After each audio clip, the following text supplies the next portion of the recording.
Pemirsa, terima kasih Anda masih terus menyaksikan NTV Prime. Saat ini kami masih bersama dengan Alex Kaju, Ketua Umum Persaudaraan Timur Raya atau Petir, dan bergabung melalui sambungan Zoom Kabareskrim 2008-2009 Susno Duaji. Selamat sore Pak Susno. Selamat sore Mbak Tasa, selamat sore semuanya. Ya, Pak Susno tadi mungkin mendengarkan jawaban dari Pak Alex, tapi saya ingin mengutip sedikit ada pernyataan Pak Susno di media mainstream yang mengatakan bahwa kasus ini lagi-lagi menjadi tamparan keras karena ini menambah daftar panjang dari pelanggaran berat yang dilakukan oleh oknum polisi yang kemudian mencederai rasa keadilan masyarakat. Mungkin bisa dijelaskan lebih jauh Pak Susno. Oke, baiklah. Yang pertama, saya mengucapkan duka cita yang mendalam pada keluarga atas meninggalnya kedua orang korban. Ya. Yang kedua, saya menghargai dari aparat kepolisian yang demikian cepat sesuai dengan prediksi saya bahwa tidak terlalu sulit untuk mencari pelakunya, dan bahkan pada waktu Kapolsek memberikan keterangan pers pada hari itu juga saya katakan saya yakin polisi sudah tahu siapa pelakunya, tinggal nangkap, tinggal menunggu saatnya. Ternyata benar 6, dan kita salut karena tidak pandang bulu walaupun anggota Polri langsung ditangkap dan langsung dinyatakan pelanggaran kode etik berat. Tentunya akan diikuti dengan pelanggaran pidana, yaitu penganiayaan sampai meninggalnya orang lain. Nah itu, jadi benar saya katakan bahwa ini mencederai lembaga Polri yang sekarang ini sedang giat-giatnya untuk melakukan reformasi. Tetapi apapun juga sekaligus ini mengangkat harkat, martabat, dan kepercayaan publik pada Polri bahwa Polri tidak main-main, anggota sekalipun tetap disikat, itu ditangkap. Begitu. Oke, baik Pak Susno, ini saya mewakili skeptisisme publik ya Pak Susno, karena kadang-kadang ketika ada kasus seperti ini mungkin diungkap oknumnya akan dengan cepat, tetapi proses penanganan atau bagaimana sidang kode etiknya, bagaimana proses hukum pidananya itu kadang-kadang kalau dari kacamata publik kok tiba-tiba hilang ya, tidak ada beritanya lagi, kemudian kita tidak tahu. Bagaimana sebenarnya menurut Pak Susno seharusnya polisi menangani kasus ini agar kemudian bisa tampak atau bisa kemudian memulihkan rasa kepercayaan publik yang memang makin lama makin terkikis kepada Polri, Pak Susno? Harus terbuka ya, dan kita sebagai masyarakat, termasuk saya juga ya, masyarakat sekarang ini, kita harus memantau perkembangan ini ya, jangan bosan-bosan untuk melalui media yang kita miliki yaitu medsos dan media konvensional untuk memantau ini dan menanyakan perkembangan ini. Karena mau tak mau di Republik ini partai netizen adalah partai terbesar ya yang tidak bisa dibendung gitu. Asal kita selalu mengikuti, insya Allah. Dan sekarang kita yakin bahwa Polri akan berupaya untuk memulihkan citranya dengan adanya reformasi yang berawal dengan buruknya citra Polri. Mudah-mudahan semua anggota Polri menyadari ini, dan bagi siapapun anggota Polri yang mencederai dan merusak nama baik Polri, saya walaupun sudah pensiun pun merasa tersinggung untuk ditindak tegas. Dan saya yakin ini pelanggaran kode etik berat itu sanksinya bisa dipecat.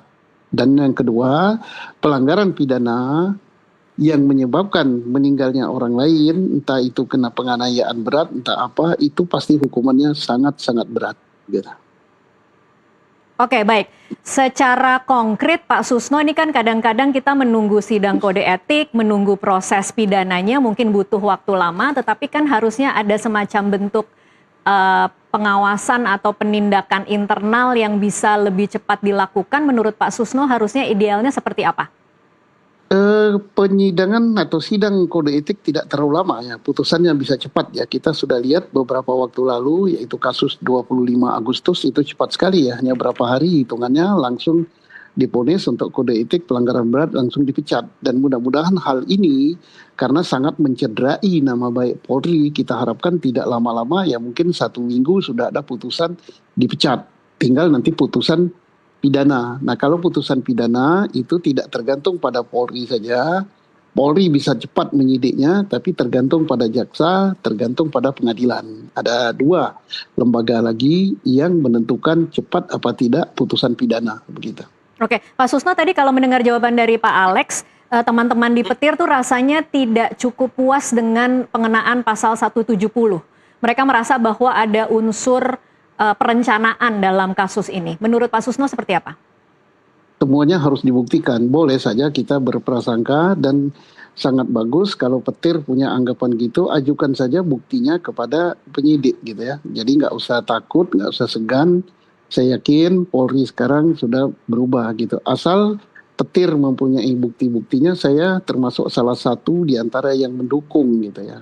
Karena apapun perbuatan mereka mencederai, dan saya yakin mayoritas anggota Polri kalau petir punya alat bukti untuk itu ya majukan saja ya.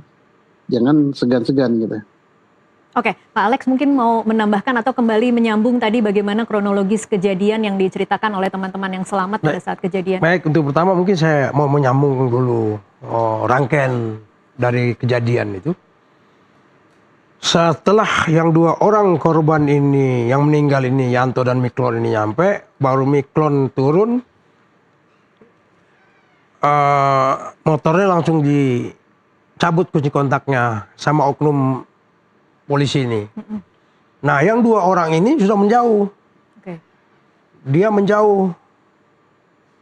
Oh, tiba-tiba dia udah merasa dia udah feeling, wah ini pasti bukan orang biasa nih, bukan orang sembarangan.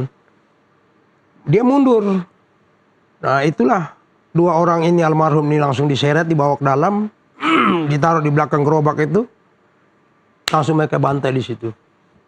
Oke. Mereka bantai di situ. Dan sadisnya lagi, nih kami ada bukti digitalnya. Ada videonya Pak? Video bukti digitalnya apa? Video dari foto. Oh, dari foto. Bahwa dan ada yang pegang videonya, cuma saya nggak dapat. Oke. Video pada saat penganiayaan. Video pada saat penganiayaan sama foto-fotonya. Jadi Yanto ini sudah meninggal, masih dibantai, masih dicacah terus, sudah nggak bergerak. Itu pakai alat atau pakai tangan aja Pak? Kalau saya lihat di rumah sakit, saya datang malam itu jam 8, kurang lebih jam 7 lah, jam setengah 8 mungkin ya. Itu saya lihat robek banyak, pokoknya kepala aja nih, yang dihantam kepala hancur. Habis kepala, dua-dua tuh. Yang Miklonnya masih kritis, masih hidup. Masih hidup. Nah, akhirnya saat di rumah sakit, saya panggil lain yang dua orang ini, saya mau pastikan. Karena polisi mau datang, ada satu anggota dari Jatanras kalau tidak salah,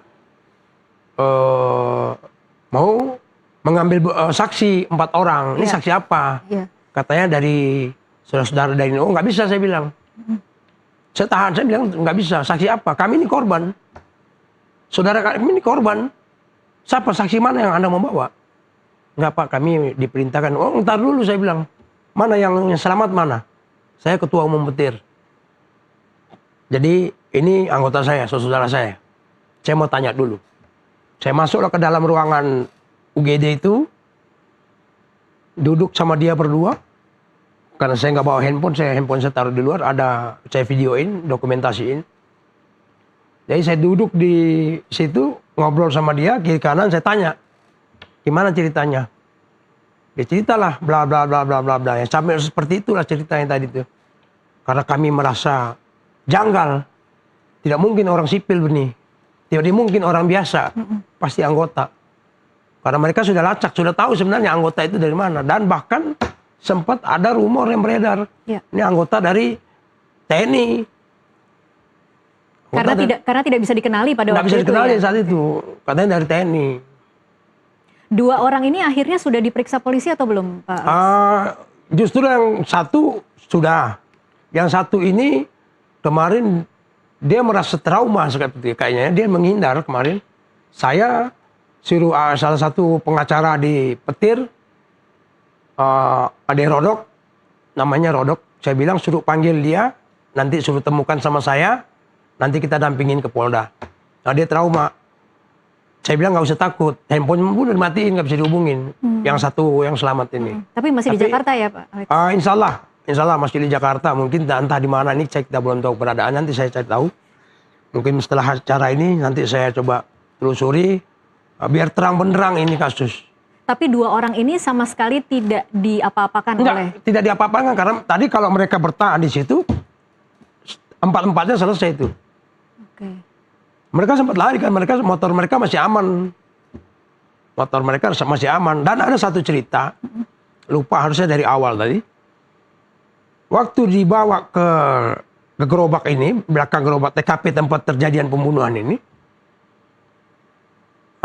saksi yang hidup ini sempat berinteraksi, bertanya, Pak, Bang, maaf, ini motor ini nunggak. Motor ini bermasalah, 6 bulan atau 7 bulan. Terus entah ngomong apa mereka, tiba-tiba lewatlah ibu-ibu ini 2 orang. Ibu-ibu ini negur, kalian nggak bisa narik di jalan. Kalian nggak punya hak untuk naik. Bu, kami nggak narik. Motor masih dikuasain sama abang-abang ini, kuncinya sama mereka, motor sama mereka. Nah, jadi ada saksi 2 ibu-ibu ada ini saksi, juga. Ibu-ibu ini juga harus bisa dijadikan saksi nih, ibu ini. Terus ditanya, ibu dari mana? Saya wartawan katanya. Ibu itu bilang saya wartawan. Oke lah. Nah, setelah masih ngobrol gitu, datang nih yang 2 orang. Ini baru nyusul tuh yang 2 orang tuh korban nih. Itulah kejadian pembantaian. Ibu tuh langsung kabur. Orang di situ langsung bubar. Jadi pada saat kejadian penganiayaan tidak ada yang melihat? Itu banyak orang yang melihat. Karena sore. Banyak, masih terang benderang kok. Dan tidak ada yang mencoba bukan tidak ada yang mencoba, bahkan malah masyarakat di situ ikut terprovokasi, ikut juga mengeroyok ini. Oh, ikut mengeroyok. Ikut mengeroyok. Okay. Masyarakat itu dimulai oleh oknum kepolisian ini. Masyarakat sudah, termasuk ojol-ojol, ada semua kami videonya ada. Oke, itu kami ada videonya semua. Oke, kejadiannya kemudian dari proses pengeroyokan, Pak Alex, kemudian jadi pengerusakan dan pembakaran kios itu seperti apa, Pak? Nah, kalau itu kejadiannya saya juga tidak tahu persis karena saya datang malam, saya mau datang amanin, saya langsung mau turun ke TKP saat itu karena saya ditelepon, ada yang telepon saya senior, tolong bantu itu lihat itu. Ada saudara, masalah saya belum sempat lihat handphone, begitu saya buka grup, iya ada kejadian. Kaget saya, dari Bogor saya langsung lari. Saya lari, saya telepon semua, saya punya panglima, saya telepon, saya punya ketua DPC, DPD Jakarta. Saya bilang tolong amankan dulu saudara, jangan sampai ada yang terprovokasi. Jangan sampai ada salah sasaran. Karena takutnya ada orang-orang di situ yang tidak tahu menau, nanti jadi korban. Tolong. Tapi yang melakukan pengerusakan dan pembakaran ada dari anggota petir? Nah itu saya tidak tahu. Okay. Karena memang saya tidak ada di TKP. Okay. Saya tidak ada di TKP, setelah saya datang, karena saya sudah mau masuk ke Kalibata udah nggak bisa. Kalau udah ada mobil belakang, udah rame, jalan udah ditutup. Saya putar balik lah, saya ke rumah sakit. Saya pergi lihat, ini korban 2 orang. Rumah sakit sudah penuh. Ratusan manusia lah. Saudara kami semua turun tuh. Dari mana-mana. Kalau dari keluarga korban, permintaannya ke Pak Alex seperti apa? Keluarga korban, permintaannya yang jelas mereka minta keadilan. Tolong keadilan ditegakkan. Kakak ketua, kami sudah kehilangan suami. Dan anak-anak saya sudah kehilangan figur bapak. Yang melanjutkan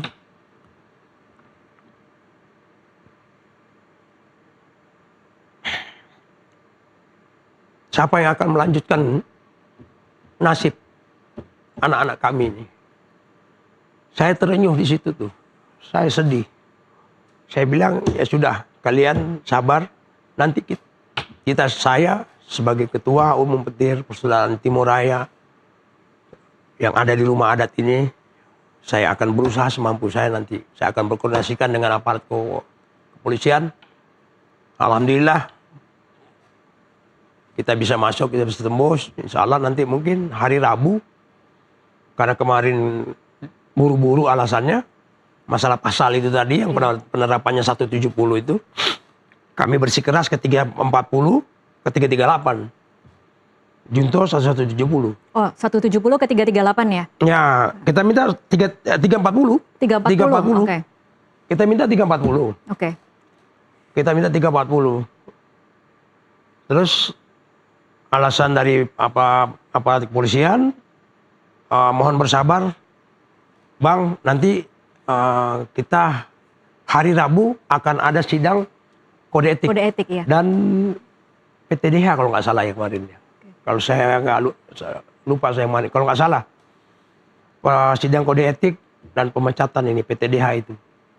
Nanti mungkin baru bisa kita bicarakan di situ, mungkin nanti baru kita. Jadi itu pertemuan pertama petir dengan pihak kepolisian ya hari Pertemuan Rabu itu pertama. nanti, dan Siap. akan dibawa juga barang-barang bukti yang dikumpulkan oleh petir dari Ya, kejadian. petir akan bawa barang bukti juga. Kita juga punya barang bukti semua. Oke. Punya. Baik, saya akan coba ke Pak Susno lagi, Pak Susno.